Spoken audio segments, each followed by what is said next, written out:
pour tous vos projets de construction ou de rénovation. Soka Vitre manolotra anao ny vavao. Soka Vitre, très sincèrement à votre service. Savy d'une option Tinao am Blue Line TV am vidiny Blue Line TV safidy tsara indrindra manolotra anao ny vavao. Blue Line TV safidy tsara indrindra. La couche molle fixe est beaucoup plus absorbante que les autres couches connues. Couche molle fixe manolotra anao ny fampalalam-bavao. La 4G Batelma vous présente Ny vavao.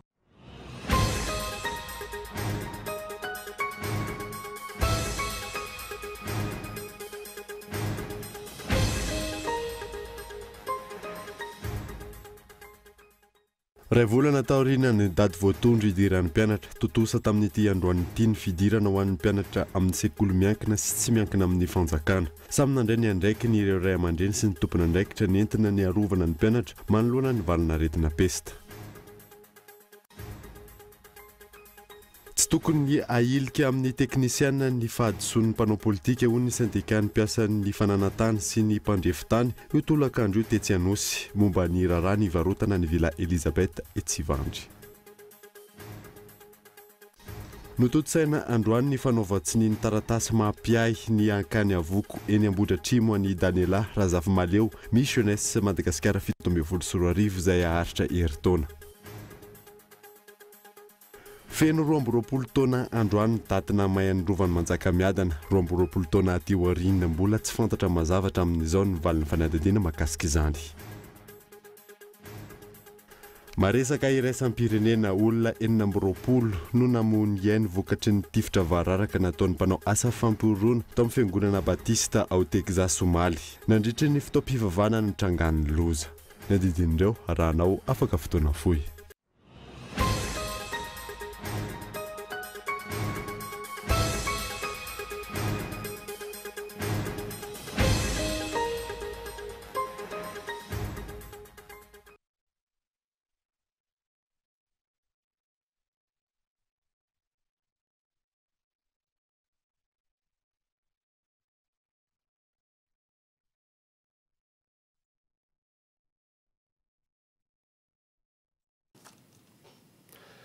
Miaraba tompoko lafinaritra tompoko vavy miaraba manokana ihany koa an'ireo mpanaraka ny vaovao Ankolo TV any amin'ny faritra indrindra ireo manaraka izany amin'ny alalan'ny FM Toamasina DSTV Antsiranana ary TNTV Fianarantsoa. Nanimbotsika ny vaovao dia niverina nisokatra ireo sekoly miankina na tsy amin'ny fanjakana androany fa 9 ny volana Novambra araka ny fandaminana. Samy nandray ny andraikiny ireo ray aman-dreny sy ny tompona andraikitra nentina ny arovana ny mpianatra manoloana ny valina retina pesta. Narindra ny ranomanana. Niverina namonjy ny toeram-pianarana ireo mpianatra androany sy manerana Anosy. Nisokatra ireo fianarana eny amin'ny ambaratonga voalohany ary nafeny ny fepetra takin'ny ministeran'ny fanabeazam-pirenena ireo tompona andraikitry ny sekoly eto Andrenivohitra. Amin'izao fidiram-pianatra izao, nitandrina ary niaro ireo zanany ireo ray aman-dreny nateo aza ny fepetra ny ray sy ny tompona andraikitra eny anivon'ny sekoly. Atao voalohany aloha dia ampahafantarina ny ankizy tsara hoe inona aloha ny antsoina hoe pesta dia inona ny fomba tokony arovan'ny zareo tena. Dia rehefa mandery zareo dia omena kasibosy dia omena gel tsirairay dia ampatsahiviny zareo hoe isaky ny mandray zavatra tsy ampozina dia tsy maintsy ampiasaina ilay gel dia isaky ny resaka amin'ny olona farafaratsiny tsy maintsy ampiasaina ilay kasibosy fa tsy hoe akory hoe alana ilay izy rehefa miaraka amin'ny lalao amin'ny ankizy. Petra raisina aloha efa atao amin'ny école zany efa misy an'ilay hoe jerena ny température ny ankizy vao miditra dia sasana amin'ilay désinfectant tanan'ny ankizy dia izay fotsiny fa hoe aloha aza ny ankizy miditra mianatra amin'izay satria lava loatra koa ilay tsy fianarana teo. Anisan'ireo fepetra takiana andraisan'ireo mpianatra eny anivon'ny sekoly ny fananganan'ny comité de vigilance sy ny salle d'isolement. Mpandraharaha rehetra ao amin'ny sekoly izany hoe izay miasa rehetra atao amin'ny sekoly zany dia tafiditra ao anatin'ny comité de vigilance. Dia ohatra ny eto aminay zao maromaro ilay mpampianatra sy ilay mpandraharaha dia nizaraina efatra ilay comité dia miova isan-kerinandro. Dia ao anatin'iray volana zany indray mandeha zany ilay comité. Asan'ireo comité de vigilance zany manara-maso ny mpianatra dia mandray an-tanana azy amin'ilay fiantsoanan'ny 910 dia manaraka n'ilay arofenitra izay napetraka. Tsy tapaka tanteraka ny fampianarana ho an'ity sekoly iray ity ary ny fandray tsy tapaka tamin'ny ray aman-dreny ihany koa izy ireo manoloana ny fiatoana ny fampianarana izay. Nampivory ireo ray aman-dreny mialohan'ny fidirana ihany ireo tompona andraikitry ny sekoly tamin'izao fiverenana ny mpianatra an-tsekoly izao. Dia ny herinandro taoriana izay namoaka devoir tamin'ny mail tamin'ny polycopy dia mivezivezy aty foana ilay ray aman-dreny maka devoir fa ny ankizy tsy nianatra ny salina. Dia androany ny ray aman-dreny rehetra tonga teo ny sivoriana tamin'ny maraina dia saiko tonga daholo ny mpianatra. Dia namory ray aman-dreny tamin'ny maraina hoe ilay ankizy manavy tsy alefa ty ampianarana fa mila manatona dokotera ry zareo. Dia ny ankizy tsy tonga mianatra ka hiverina ty an-dakilasy dia mila taratasy avy any amin'ny dokotera hoe inona ny aretina nahazo azy dia salama tsara afaka mianatra izy. Niteraka resabe teny anivon'ny fiarahamonina ny fanemorana ny fidiran'ny mpianatra izay. Ankehitriny samy manampy paikadiny nentiny hatrihana izany ireo tompona andraikitra eny anivon'ny sekoly. Manokana zao dia tena manomboka amin'ity volan'ity mihitsy ny folovolan'ny taom-pianarana, izany hoe mifarana any amin'ny faraparan'ny volana août-any ny année scolaire. Dia noho izany zany tsy dia misy olana loatra amin'ny fanatanterahana ny programme mpampianarana ny fiemorana. Ny fiatrehana ny volana oktobra izay tsy nisy ny écolage dia nisy ny fivorian-dray aman-dreny na fampivoriana ny ray aman-dreny mpianatra natao sekoly. Dia teo no ny fanarahana ny fisian'ny tolo-tanana ho an'ny sekoly, indrindra ho an'ireo charge fixe hoe ny hofa-trano, ny karaman'ireo mpampianatra permanent, indrindra moa zany maîtresse ny administration dia nisy fandraisana anjara indray aman-dreny zay. Nambaran'ny ministeran'ny fanabeazam-pirenena fa efa nisy ny fepetranoraisina manokana ho fiarovana an'ireo mpianatra indrindra amin'ireo sekolim-panjakana.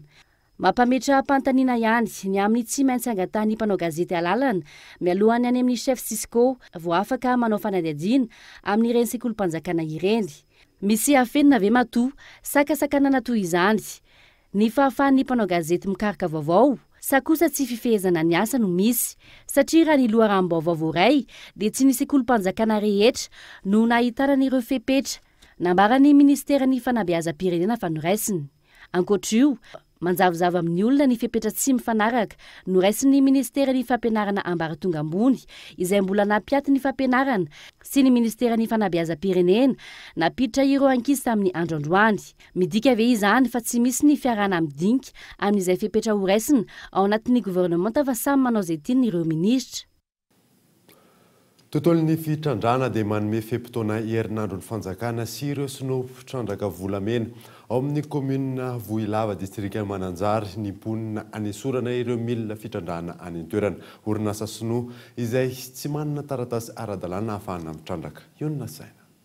Areti-koditra omamiadana ireo no isan'ny aretina mahazo ny olona ao amin'ny komina ambanivohitra Vohilava distrikta Mananjary vokatry ny fampiasan'ny orinasa sinoa izay mitrandraka volamena akora simika toa ny mercure. Ankoatra ireo aretina mahazo ny olona mato azy ihany koa ny trondro, ny voay miakatra tanàna, ny omby marary kibo. Ny volamena izay isan'ny fotom-piveloman'ny mponina trandrahany sinoa amin'ny fomba tsy manara-dalàna.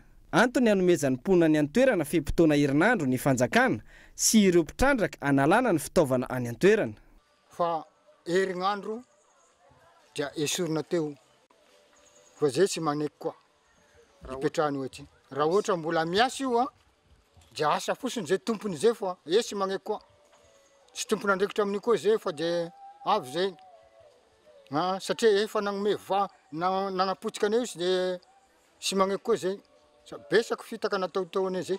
Ny voka-drasiny moa izany simba le tany fambolena. Fa avy magnaraka an'igny ny taranaka mandimby zao dia mizaly satria ny nay zao raha sy naniny kafe mbany poivre dia ny volamena zao no mba fotom-pivelomanay miaraka amin'ny fambolena. Ka izay no mahatonga anay sy agniky an'io fitrandrahan'io sinoa io aty satria dia zavatra mampalahelo sy vitan'igny ny tontolo iainana dia simba. Mijoro manohitra ity fitrandrahana ity ny fiarahamonim-pirenena, ny mpanjaka miaraka amin'ny mponina. Tena famonoana ny asa tanteraka satria zava-misy zany dia arzala zao hoe anatin'ny permettre anady hoe soekenya zany hitrandrahany gasy sony amin'ny toerana io nefa ny toerana misy ny volamena agnaty rano. dia ho azy ary koitrandraha na volamena ho azy agniasa maro ny isaka natao maro taratasy fangatana fanoagnana ny misy agny amin'ny région misy agny amin'ny district nefa dia sy nasakana anazy zao zany manohy ny asa foagna dia mijanona kely fotsiny izy dia manao amboletra dia manao ny asany moa zany. Misy amin'ireo olom-boafidy sy olom-boatendry no mandray vola amin'ny sinoa miray tsikombakomba ka mamela malalaka ny sinoa hitrandraka. Izavy ireo olona ireo entina aminao misimisy kokoa anatin'ny fandaharana lalino eto amin'ny fahitalavitra kolo ny fidinan'ny fotony nataon'ny mpanao gazety tao amin'ny commune Voilava distrika ny Mananjary.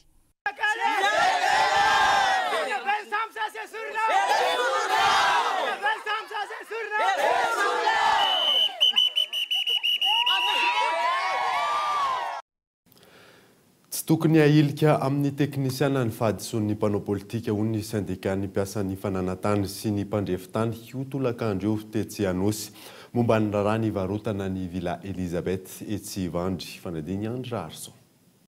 Milaza ho tsy mitovy hevitra amin'ny fiarahamonim-pirenena sify ireo mpikambana ao anatin'ny syndicat fananantany sy mipandrefitany araky ny nambaran'ny filohany Razafy Ratsimba Vonjy nanoloana mpanao gazety tolakandro io tetsy Anosy. Amin'ny syndicat ireto dia tokony aroso dineny sy lombavim-baovaka volavolan-dalàna momba ny fandratana ny tany io sao tara loatra. Na izay ato anatiny ary mahita fa tsy nahafa-po ilay lalàna satria dia nisy article 47 izay tena nitsindriny mpiasa ny fananantany mahakasika ny fanovana kadastra certificat foncier ou titre foncier ny sorona atao no nitsindrina ataon'ny mpamatsy vola.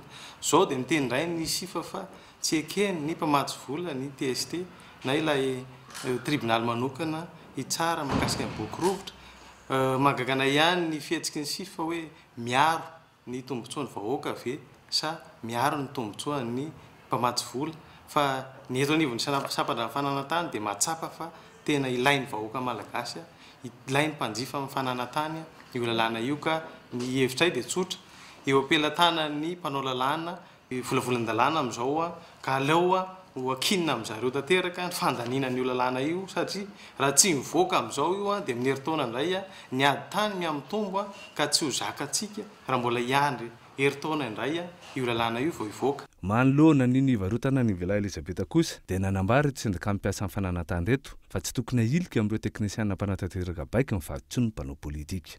Ny vaovao farany moa zany dia nanoleny fanjakana ilay akta natao ny varotana an'io dia efa mandeha koa misokatra ny fanadihadiana nataon'ny Bianco tamin'ny nanomboka tamin'ny Zoma. Ny mampanahy anay fotsiny dia ny fialana andraikitra ataon'ny lehibe indrindrandrindra ny mpanao politika ao anatin'izao tantara zao satria dia manahy zahay ho hifatratra aty amin'ny teknisiana izay nomena baiko ny mahakasika an'io dossier io ary indrindrandrindra amin'ny fanatanterahana ilay arrêté d'annulation satria dia ilay fifanarahana tamin'ny fanjakana no tokony ho annulé ao anatin'izay fa ny inscription taty afara izay natao par acte notarié aloha tsindrina tsara par acte notarié dia tokony tribunal judiciaire ihany no afaka manao azy zany hoe raha io zany annulena par voie d'arrêté ny inscription taty afara dia les valeurs ny acte notarié mihitsy no remise en cause eto Madagascar satria ny responsabilité ny conservateur dia mariana fa ao anatin'ny 10 taona dia engagé ao anatin'io ka tokony hojerevana izay fa tsy hoe ahilika any amin'ny teknisiana ity raharaha ty dia afamaina ny mpanao politika ao anaty izay dia manamafy ny hevitray hatramin'izay izao raharaha zao hoe ilaina ny ametrahana teknisiana hitantana ty départementa ny fananantany ity. Mbola miandry mandraka ankehitriny ny mpanara-baovao raha anisy mifanenjehanareo olona tompona andraikitra akaiky ny mpitondra ankehitriny izay nanao soniny fivarotana amin'ny Villa Elizabeth iny izay fanitsahan-dalàna tsotra izao ankoatra ny endrika kolikoly tamin'iny raharaha iny. Raha ny alakamisy teo ny tonga teny ampelantanany Barao Maharitra teny amin'ny antenimieram-pirenena Tsimbazaza ny LFI 724 rahampitso talata vao andalo fivoriam-be ny fandiniana ny lahadinika ho famodirana azy anatin'ny fandaharam-potoana vaovao fanandina. Noho ny fahatongavan'ny loi de finance initiale na ny LFI 2018 eny amin'ny antenimieram-pirenena dia nova toy izao ny fandaharam-potoana ao amin'ny androm-panjakana mpanao lalàna ity. Androany tamin'ny 10 maraina no nivory ireo mpikambana ao amin'ny Barao Maharitra ampiditra ao anatin'ny fandaharam-potoana ho lahadinika ny LFI 2018. raha mpitso talata fa 7 novambra 7 amin'ny folora maraina no ivory kosa ny conférence de président ary raha mpitso tolakandro amin'ny 3 ora ihany ny fandaniana ny fandaharam-potoana na lahadinika vaovao ao anatin'ny fivoriam-be na ny séance plénière. Raha tsy aivina raha ampitahina tamin'ny fandaniana tao anaty teti-bolam-panjakana 7 ty teti-bolam-panjakana 20 ty dia nitombo 2.70 miliara sy raiky amin'ny 5.700 tapitrisa ariary ny vola volam-pitantanam-bolam-panjakana amin'ny taona 20 ny vola tantanin'ny fiadidinan'ny Repoblika sy ny CENI vao miara-maleo tena amin'ny sahana fifidianana no ahitana fitomboana betsaka indrindra amin'ny volam-volan-dalàna hitantanana ny volam-panjakana amin'ny taona 20 ity. Nisy fikaranany koa ny teti-bola mentina ny fiadidinan'ny tsy fandriam-pahalemana sy amanjaka eto Madagasikara na antanàn-dehibe na ambanivono saingy mampametra-panontaniana ampanara-baovao ihany hoe hahafahana miady marina amin'ny tsy fandriam-pahalemana avy eo fitombona io. Inona ny ara-pahamehana azo ambara fa vaindoha raha mpanatateraka amin'ny taona ho avy iny raha zao endrika teti-bolam-panjakana izao. Hisy fanaovana avy amin'ireo solombavam-bahoaka ve ity volavolan-dalàna feno teti-bola amin'ny taona 20 ity ka hifanaraka marina amin'ny fandaniana ilan'ny firenena sady andalo toy ny taratasy alefa postra toy ny mahazatra hatrany. Rampitso maraina ny fanokanana amin'ny fomba ofisialy ireo milina miisa 120 izay hanome herinaratra ny orinasa Jirama izay vokariny Aksaf Power etsy Ambohimanambola hanatrika ny fotoam-pitokanana ny filoham-pirenena raha ny loharanom-baovao ihany raharson. Otokanana rampitso milina miisa 120 any Aksaf Power orinasa turka izay manome herinaratra 9 megawatt avy isan'isany. Herinaratra izay matsina ny orinasa Jirama. Raha tao anatin'ny 2 taona sy tapany ny ohatreretana nangala an'ireto milina ireto dia 2 taona monja dia zao vidy zao ny asa. Hatreto anefa tsy mbola misy mipika amin'ny volana olariana no entina nanangana an'ireto milina mpamokatra herinaratra mandeha amin'ny solika mavetsatra na ilorda miisa 120 ireto. Mbola tazominy mpitondratsy ny orinasa Aksaf Power tsy ambaratelo izany hatreto. Ankoatrio fantatra ihany koa araky ny loharanom-baovao fa tsy ny orinasa Madagasikara Oil mamokatra solika mavesatra etsy Tsimororo no amaty solika ireto milina miisa 120 reto fa mbola farana any ivelany. Antony izay mampametra-panontaniana ampanara-baovao na azo vaovao io. Midika ve izany fa mbola tsy azo antoka ny solika mavesatra vokarinao Tsimororo? Hatramin'izao ihany koa dia mbola tsy nampahafantarina rehetra ny vidin'ny herinaratra 1 kilowatt vokarin'ny Aksaf Power ka amidy amin'ny orinasa Jirama. Raha tsy aivina, ity orinasa Aksaf Power ity dia nirehatra tamin'ny 7 Aogositra lasa teo.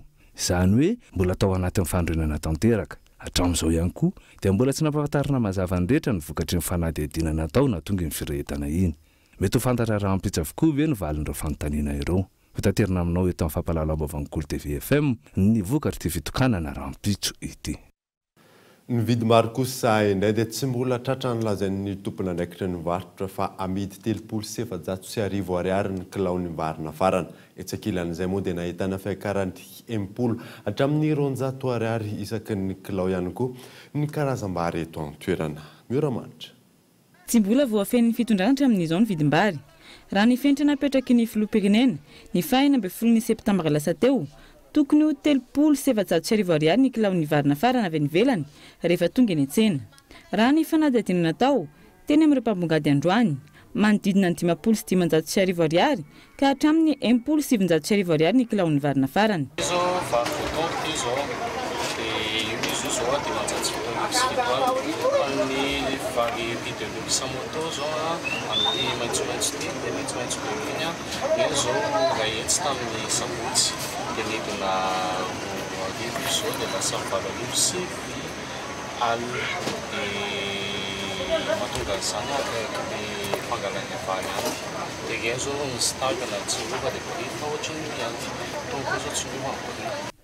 Nahitana fiakarany kosa ny vidin'ireo vary vokarina eto an-toerana raha ny fanadihadiana natao teny arivon'ireo mpivarotra androany.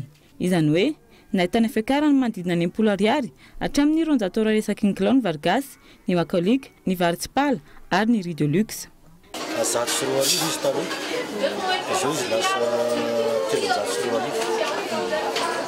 Dia makolika sy tsy dia edy tiako ary miakatra satria taloha zay raha mivarotra tsipala 500 zao izy efa lasa 900 efa 100 raha nambara ministry ny varotra androany tokony mbola ho hita eny an-tsena ny vary amin'ny vidiny 500 ariary na 100 ariary ny kilao. aiza hoe izy amin'izany ilay 37 ariary tokony varotana ny réclao amin'ny varina farany araka ny nambaran'ny filoham-pirenena. Zany hoe raha avy de résumé tsika le izy a misy ny vary gasy zay resahantsika io riz local zay tsy de ampy loatra noho nizay haintany sy ny zava-nisy rehetra zay a dia ataontsika hoe mety ho 2 arivo mety 100 arivo mety satria tsy ampy io resaka offre et demande fa misy riz de luxe koa ny ao e azadino zay zavatra zay avo ambony be mihitsy ny qualité an'le izy izay any amin'ny 1500 1600 le kilo azonareo jerena zay ho an'le olona zay manana fari-piainana suivant le fari-piainana io fa misy koa vary normal zay mbola misy atreto zay resahako anareo a amin'le hoe 70 000 ariary 1400 le kilo. Aiza hoe zary ny fanatanterahany mpitondro ny fampanantenany ny amin'ny tokony fehezana ny vidim-bary inona ny politika matotra entin'ny ministeran'ny fambolena sy ny fiompiana hoentina manatsara ny voka-bary eto amintsika any amin'ny fanamboarana zaridaina toy ny Etsenosy no andaniny ity ministera ity ny volany sy ny fotoanany raha ny fahitan'ny mpanara-baovao azy malohana izao fiakatry ny vidim-bary izao na dia mbola tsy latsaka aza ny orana. Ny faharoapolon'ny volana novambra izao no anatanterahana ny fivorimben'ny mpananapetrabola ao amin'ny orinasa Air Madagascar. Aorianany io no afantarana ny anjara petrabola ananan'ny mpiara-miasa rehetra amin'ny fanjakana malagasy. Amin'io ihany koa no afantarana izay ho mpikambana vaovao anatin'ny filan-kevim-pitananana amin'ny kompania io. Lili Rabiata. Taorian'ny fanaovantsony fifanarahanm-piara-miasa teo amin'ny kompania Air Madagascar sy ny kompania Air Austral. Ny 20 novambra izao no ivorony manana petrabola rehetra ao amin'ny kompania io. Ivoaka aorian'ny fivorembe io ny anaran'izay andrafitra ny filan-kevim-pitanana vaovao. Isan'ireo fepetra napetraka ny mpiara-mombonantoka amin'ny kompania Air Madagascar, ny kompania Air Austral, ireo dingan'ireo. Ny raika amin'ny 50 isanjato ny orinasa no voalaza fa ho an'ny Air Madagascar ary ny 750 isanjato no an'ny kompania Air Austral raha ny voalaza hatramin'izay. Ny fanjakana malagasy no manana ny petrabola betsaka ho an'ny kompania Air Madagascar. Ankoatr'izay, misy ihany koa ireo trano fiantohana samihafa sy ny anjara ny mpiasa amin'ny petrabola ireo. Io ny dingana farany famaranana ny fifanarahanm-piara-miasa amin'ny kompania rotonta. 70 tapitrisa dolara raha tsy hevina ny teti-bola voalaza fa hoentin'ny Air Austral ao amin'ny kitapom-bola ny Air Madagascar. Taorian'ny fanaovantsony ny fifanarahanm-piara-miasa, ny fanovana tale jeneraly araka ny fepetra napetraka ny kompania Air Austral, ny fametraha-pialan'ny filan-kevim-pitantanana, io fivorimbe io no ahafantarana ny toy ny fitantanana ho an'ny orinasa Air Madagascar. Ireto indray ary ny dokavarotra amin'ny eto any avy eo.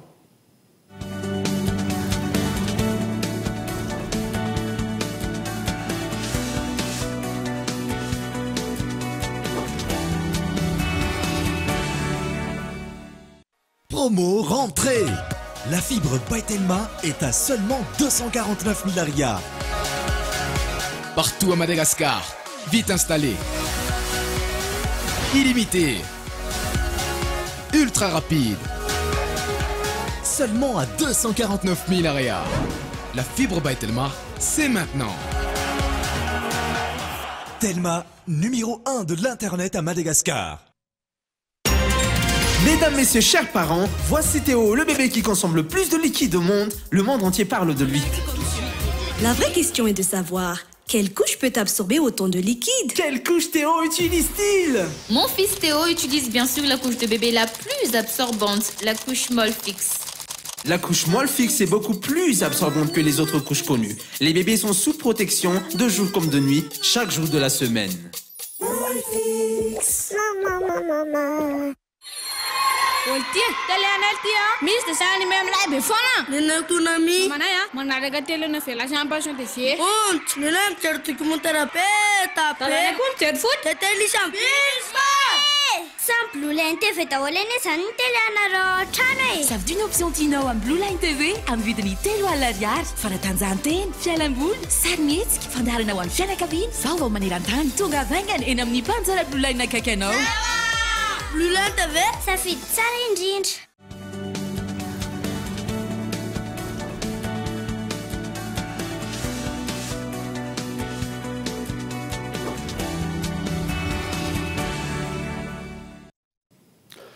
Ny anoizantsika ny vaovao dia nikatona ny ranomafana ao Fianaratsoa vokatry ny fiarian'ny valinaretina pesta miverina isokatra izany amin'ity androany ity ranonambaran'ny mpiambina nyity valamjavam-boary ity miverina ireo olona izay hitsidika eo ny nasaina. Foana tsy misy rano ny toby filomanosana sy fandrona eto amin'ny ranomafana Fianaratsoa nanomboka ny fiandohan'ny volana Oktobra teo. Antony fanakatonana ny fiparian'ny valanaretina pesta manerana ny nosy ranonambaran'ny mpiambina ity valanjavaboary ity. Noho ny fiarovana amin'ny pesta zany dia hoe nakatona aloha le piscine. Tidy avy ao ambony zany no hoe sy maintsy tokony akatona zany le piscine no fanerserana amin'le vahoaka maro be. Izy aloha dia misy fetraika ihany le fidiram-bola fa nandritra n'le volana raika moa zany nikatona dia ohatran'ny osaosa le fidiram-bola dia le olona koa moa zany tonga taty dia miverina satria tsy misy le rano. Le nanakatona anazy zany tsy mbola nisy tranga mihitsy fa le feo zany hoe misy ny pesta dia akatongo fa sao dia paritaka le valanaretina dia izay le fiarovana aminazy. Ny veramaina araka izany ireo olona tonga teto amin'ity dobo filomanosana sy fandrona eto amin'ny ranomafana Fianaratsoa ity. Ny commune Andranomafana izay 500 sy 300 kilometatra mialana Antananarivo. Zay zao avy any Antananarivo tonga aty andeha hanao piscine nefa ny piscine tsisy dia sofa mba nisy an'ity rano kely ity, ty bain kely ity dia ato aloha manarara oatra manao piscine zany, atao solo piscine zany ty. Raha tsisy an'ity zany dia faty antoka be. Faty antoka ray lavaka na fre avy any Antananarivo sy ny anina depansa rehetrarehetra nefa tonga aty tsisy ninninina. Raha ny tena izy zany tokony mba nisy fampahafantarana dia mialoha. Fa zay tsy nafantatra mihitsy zany satria tsisy ninninina hamantarana anazy. Fa ankoatra izay, tsy mandeha ihany koa ny fidiram-bola ho an'ireo hotely sy mpivarotra ety amin'ny manodidina. Tsy mandeha ny varotra, tsisy vola miditra, fa sary hanina be dia be. Io ny andro mamiratra iranonafana ray votra, rano. Manahoana zany fahaseranana amin'ny andavanandro? Tena besaka be mihitsy. Tsy hainao fahafantaranareo antony anodina anazy? Pesta hoe, fa tsisy aminay ety zany. Raha ny fanazavana azo avy amin'ny tompona andraikitra tamin'ity androany ity vao hiverina isokatra ny dobo filomanosana eto ranomafana Fianaratsoa. Raha ny antotanisa nomen'ny mpiambina manodidina ny mpitsidika 500 eo isan'andro no miverimaina nanomboka ny 2 Oktobra teo vokatry ny tsy visin'ny fampahafantarana ny amin'ny fanakatonana ity dobo filomanosana sy fandrona eto an-dranomafana Fianaratsoa ity. Janona ny Fianaratsoa ihany isika dia miaina ny trangana pesta any an-toerana noho ny fanomezan'ny tanana nataon'ireo tompona andraikitra sy ny mponina miverina mianatra ihany koa ny mpianatra nanomboka androany TNTV Fianaratsoa. Raha ikambanana ny ady amin'ny pesta eto Madagasikara ka ny fahatelon'ny volana Novambra ity dia nampivory ny erivelona rehetra eto amin'ny faritra Matsatra ambony ry zareo avy eo anivon'ny UNICEF, ny ministeran'ny fahasalamam-bahoaka ary ny ministeran'ny serasera sy ny fifandraisana amin'ny androm-panjakana. Ireo erivelona ireo izay nahitana ny mpitondra fanjakana aty fotony, ny ratsamangaika ny fahasalamana, ny lafim-pinoana isan-karazany, ny pilatsaka an-tsitrapo rehetra, ny fandaran'asa samihafa eto amin'ny faritra, ny lazana ny tsara ho fantatra mikasika ity valanaretina pesta ity. Atrikasa fandresen-dahatra amin'ny fanamorana ny serasera mikasika ny tokony sy tsy tokony atao amin'ny ady atrehana. Zavatra tsy maintsy hitandrovana dia ny hoe mba tsy hianaka ty resaka otrikaretina pesta ity fa mba ho vitatsika manafoana ny fifindrano ny pesta amin'ny fianaky ny pesta eto anatin'ny fiarahamonina.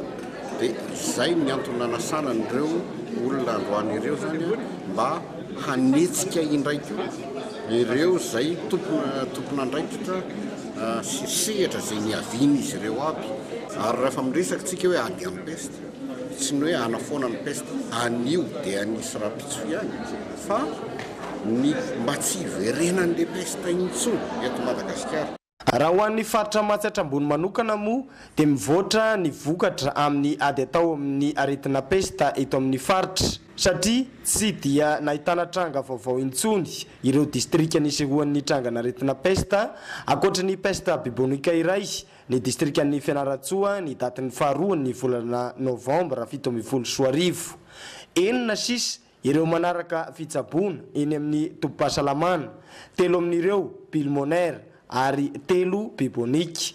Mitohy hatrany anefa ny fandraisana ireo fepetra rehetra hatramin'ny fiafaran'ny vanim-potoana ahena isian'ny peste. Mikasika ny fampianarana dia voatazona ilay tenin'ny ministeran'ny fanabeazam-pirenena fa miditra an-tsekoly ny mpianatra ny datin'ny fahinan'ny volana novambra, fa misy kosa ny fepetra efa noraisina raha sanatria ka misy tranga mampiahiahy araky ny nambaran'ny tompona andraikitry ny fahasalaman'ny mpianatra eo anivon'ny draine Mahatsiatra Ambony. Taorinana amin'ona ilay miaramila tany miandro vasy teo anoloan'ny lapan'ny tanàna nisy sabotsy lasa teo, mbola tsy milamina ny any an-toerana amin'izao fotoana izao. Miandry ny fanapa-kevitra ataon'ny tompona andraikitra manoloana ny iray voalaza fa tsy refesy mandidy any an-toerana ny mponina. Fanampanazavana.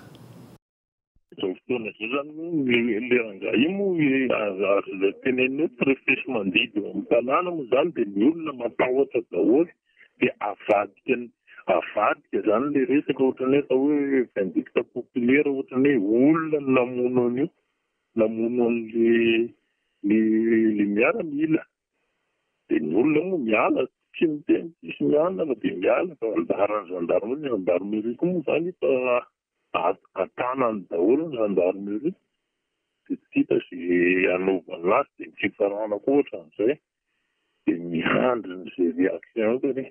Ny ao miaramila aloha zany sisa andrasana hoe inona ny hetsika ataondry zareo manoloana ny zavatra satria tsy maintsy haka ny faty io zany ny anona dia hoe hoentina levina ny fianaratsoa dia mihetsika aorian'izay zany fa be nanaty maso hita namono le rangahan'le olona ary le adjoint ny brigade ny gendarmerie nanatrika an'ilay zavatra. Olona valo no nataony Bianco fanadadina tao amin'ny faritra Anosy ny zoma lasa teo ka isan'izany ny chef de région sy ireo mpiara-miasa aminy fanodikidina volam-bahoaka ahafahana mamorona orinasa tsy ara-dalàna maro ny voalaza fa antony izany. Fanampanazavana. Valo zareo no natao enquête tafiditra ao anatiny fa nisy le commission d'appel d'offre dia nisy le commission de marché dia daholo ny voatontonona miaraka aminy dia ireo daholo natao enquête any amin'ny nataony Bianco enquête. Ao amin'ny région misy service de communication ihany koa. Et zareo ohatrany somary fely le journaliste local aty Antanireny sao dia mamoaka an'io ianareo. Miandry raha io fa any amin'ny procureur le dossier dia hoe andinika an'le dossier izy androany. Ny zavatra andrasanay le fitiny enquête io hoe ho classé ve le izy natreo fa mandeha hatrany amin'ny mandat d'arrêt. Lafim-baovao hafa kosa indray dia ndotosaina androany ny fanaovan-tsoniny taratasy mampiahiny akany avoko eny Ambohidratrimo any Daniela Razafimaleo mi jeunesse Madagasikara 724 izay aharitra herintaona fanadiny Albertin Ramialarivo. Akany avoko Ambohidratrimo toerana iray miasa mitaiza ireo zaza-tany-domondoza tsy ampy-taona izay nitodiany Razafimaleo Daniela taorinina voahositra azy ho misy jeunesse Madagasikara 724. Homatotra araka izany ny fiaraha-miasa eo amin'ny rotota tamin'ny nametrahana azy ho renim-pia ity fitoerana ity. Androany zany dia fifaliana ho any akany avoko ary mananjara ny akany avoko nahazo ny Miss Jeunesse Daniela izay mpiany akany manomboka izao na antsoina hoe maraina ho an'ireo ankizy marobe misy 570 izay beazina eto amin'ity akany avoko ity. Dia notanterahana androany zany izany fanaovan-tsony izany dia maharitra herintaona ny fiara-miasa amin'ny Daniela. Ny zavatra tsikaritra manokana zany amin'ny Daniela dia izy hita hoe amatanora azy dia hita izy hoe tena vonona anampy an'ireo tanora ampahombiazana ny fiverenany ankizy eny anivon'ny fiarahamonina. Dia izay indrindra no nanintona anay hiara-iasa amin'ny Daniela. Hitarika ny tanora mba tsy hirona amin'ny zava-mahadomelina sy hitsinjo ny hoavy no tanjony Razafimaleo Daniela raha ny fanazavany. Tetika sanarosoko amin'ny jeunesse Madagasikara na hitarika ny tanora hitsinjo no avy ny sahady fa tsy irona amin'ny zava-mahadomelona sy ny ditra maro samihafa. Rehefa avy nitsidika ny akany avoka-mbodry atrimo ny tenako dia nisafidy ny any ankizy sy ny tanora taizainato satria tsapako fa ny tanora no avy ny firenena ary tena zava-dehibe indrindra izany. Ezaka ampita fifaliana sy fiarahamonina vaovao ho andreo ankizy ireo satria fatako fa izay samy tanora ihany no afaka mifanoro hevitra.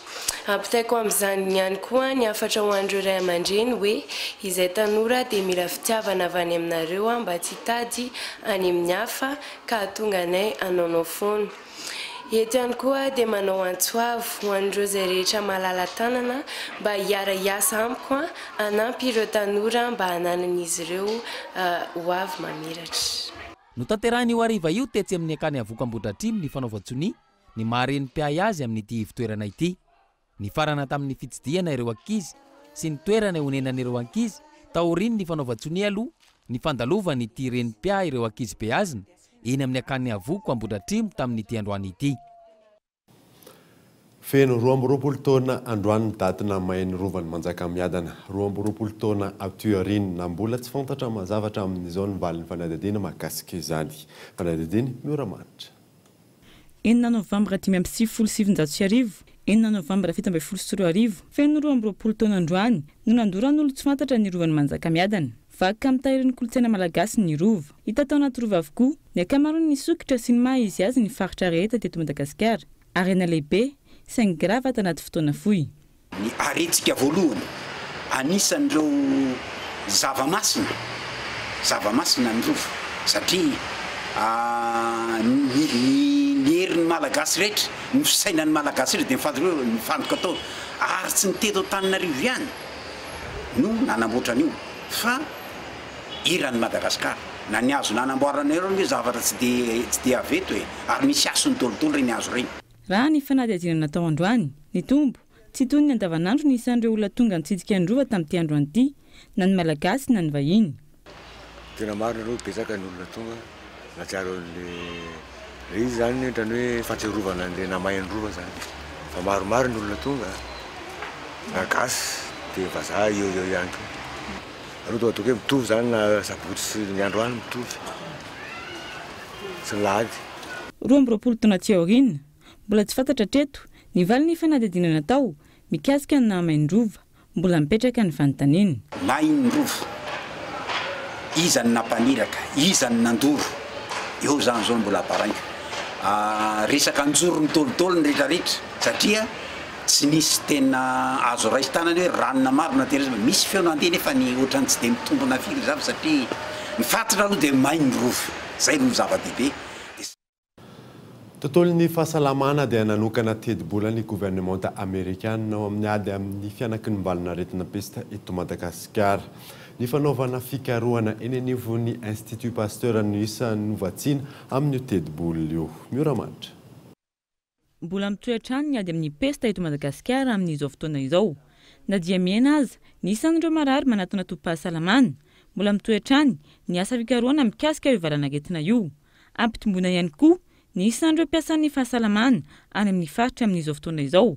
Porofon'izany ny fanampiana avy amin'ny fitondrana Amerikana eo amin'ireo sehatra ireo. To strengthen our ability here on the ground in Madagascar. Vola natotray zany dia vola indrindra entina hiara-miasa amin'ireo mpiara-miombonantoka mifantontosana ny tetikasa fiarovana sy fiatrena ty valanaretina pesta ty. Anisan'izany ny fiara-miasa kaiky amin'ny Institut Pasteur amin'ny fanohizana ny fanaovana ny fitiliana andreo marary entina makeny aminy zany sy ny fanaovana ny fizahana ifotony isaky ny tanàna amatarany hoe aiza ny toerana mety mbola misy an'ilay aretina. Eo ihany koa ny fiara-miasa amin'ny mpiara-miombonantoka ankoatra ny Institut Pasteur zany dia misy ireo fikambanana sy mpiara-miasa hafa izay miara-mantontosa ny fiatrehana ty valanaretina pesta ty. Eo ihany koa ny fanaona mivantana andreo le antsointsika hoe agent communautaire na mpiara-miasa additional personal protective equipment to Madagascar to prevent health. Raha ny zava-misy amin'izao fotoana izao mpiasan'ny fahasalamana rivony no omena fiofanana entina miatrika ny fiparitahan'ny valanaretina pesta. midika ve izany fa mbola iny ny fiparitany ty valinangetina ity indrindra mandritry ny fotoam-pahavaratra. Aiza ho aiza ny fandraisana ireo fepetra mialohan'ny idirana amin'ny vanim-potoana ny orana. Ankoatra izay, tapitra ny fitoampiasany taredirany USAID teto Madagasikara, fiara-miasa izay nahatra iray taona sy tapany. Araka ny lamina napetraky ny fitondrana Amerikanina, iverina hiasa any amin'ny foibe Washington ny tenany. Androany no nitaterana tamin'ny fomba ofisialy teny Ambohida ny fanaovam-beloma azy. Maresaka iraisam-pirenena dia olona 40 no namonay ny vokatry ny tifitra vararaka nataon'ny mpanao asa fampirona tao amin'ny fiangonana Batista tao Texas omaly nandritra ny fitaom-pivavahana moa nitrangany lozy fanadina amin'ny sanin'ny France 24. Olona 40 no namonay ny vokatry ny fitifirana nataon'ilay mpanao asa ratsy ary manodidina ny 20 ireo naratra omaly alahady tao amin'ny fiangonana iray ao Texas. Samy tsy nisy nanapo. Vavaka isaky ny alahady tao amin'ny fiangonana Batista iray ao Texas. Nisy olona iray ny akanjo mainty, nitifitra tao ivelan'ny fiangonana, mialohan'ny idirany tao am-piangonana, izay mbola nanohizany ny fitifirana. Alors qu'il sortait de l'église, rehefa nivoaka ny fiangonana izy, mpiara-monina iray nakany basiny ka nifanandrana tamin'ilay olona. Najanon'ilay mpanao asa ratsy araka izany ny basiny, ka lasa izy nandositra. Nenjehan'ilay mpiara-monina izy avy eo. Un homme blanc âgé d'une vingtaine d'années a réussi. Afaka nitsoaka ilay lehilahy manodidina ny 20 taona. Na izany aza nefa, hita faty tao anaty fiarana izy fotoana fohy taorian'izay. Mbola tsy fantatra ny nahafaty azy. Taorian'izay, tonga teny atoerana ny mpamonjy voiny, nandray an-tanana ireo namoiny ainy sy ireo naratra. Avy any Japon, naneho ny heviny ny filoha Amerikanina Donald Trump. Hitondra ny fanohanana sy ny fanampiana ho an'ny Texas izahay, ary koa hanampy ireo mpanao fanadihadiana ny an-toerana manoloana io vonin'olona matsiravina io. Efa tratra ilay nahavanina ny loza, efa tonga ny fanampiana, na izany aza, arahako akaiky ny fivoarany toetra rà. Continue à suivre de près tous les développements. Alohan'ny sarana daverina aminao ireo vaovao nisongadina tamin'ity alina ity. Niverina nisokatra ireo sekoly miankina na tsy amin'ny fanjakana androany fa enina ny volana Novambra araky ny fandaminana. Samy nandray ny andraiky ny hiro ray aman-dreny sy ny tompona andraikitra nentina ny arovana ny mpianatra manoloana ny valina retina pesta. Nototosaina androany ny fanaovatsony ny taratasy mampiany akany avoko eny Ambohidratrimo any Daniela Razafy Maleo Miss Jeunesse Madagasikara 17 izay aritra eritaona. Feno 20 taona androany datina mahay rovan'ny Manjakamiadana 20 taona atiorinina mbola tsy fantatra mazavatra amin'izao ny valin'ny fanadina makasika izany. Dia izay mamarina ny vaovao tamin'ity alina ity ankatrany ianao nanaraka izany soavamandry dia veloma amin'ny fo daholo tompoko.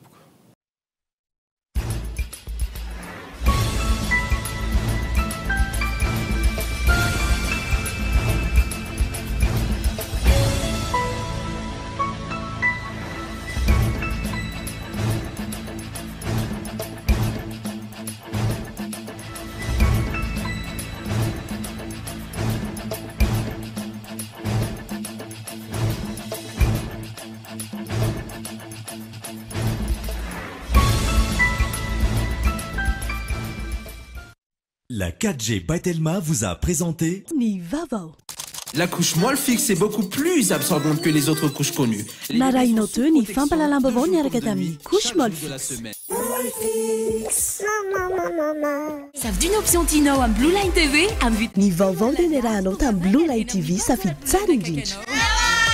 Blue Line TV safidy tsara indrindra. Pour tous vos projets de construction ou de rénovation.